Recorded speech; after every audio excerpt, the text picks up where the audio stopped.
it's intriguing and interesting because you really made it happen.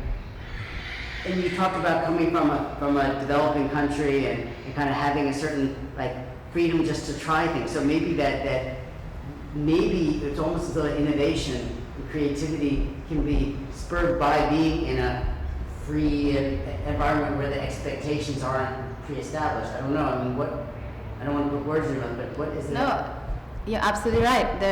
When I started my first clothing line ever, I wasn't afraid. I wasn't afraid of the feedback. I wasn't afraid of failing. I wasn't afraid of it just being a complete disaster. And maybe when I look back, I should have been afraid because there were a lot of eyes on what I was doing at the time. I was Miss Trinidad Tobago for Miss Universe at the time. I really didn't pay too much attention to that. I mean, maybe I was more nervous than I remember, but I do remember just kind of going for it. And there was this liberation for the fact that fashion design at the time belonged to the established designers. There was not yet a new crop of young designers. So I knew that I was sitting in my own category, in a sense. And that was liberating to begin with.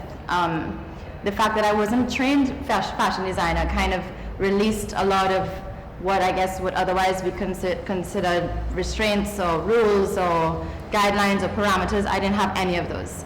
I didn't know what I was doing wrong because I didn't know what I was doing right. I had no idea. And the same thing happened to me on Project Runway. A lot of the times I was next to other designers who'd had years and years of experience in construction, in design, working for other lines, working for other designers, knowing technically and otherwise exactly what they were supposed to do. And in some ways they were handicapped by that. And even though I went on set and I really felt handicapped by not having any skills, it worked in my favor.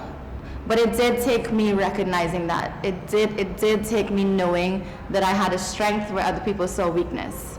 And it did take me it did require me having confidence in what is otherwise considered the possibility to fail. And I think that that's something I try to remember in everything I do. Trinidad and Tobago internationally Tobago is known for tourism. Trinidad is known as oil and gas, with methane and methanol and all of the upstream and downstream energy things, LNG. And yet there seems to be a creative industry, a number of creative industries, whether it be theater, the movies, art, music, design.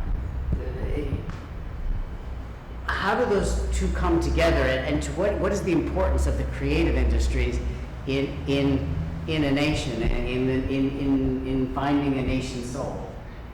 Oh my goodness, I think you've said it right there, that the soul of a nation is in its creativity, because the essence of a human being is in that amazing, unique gift that we have to create.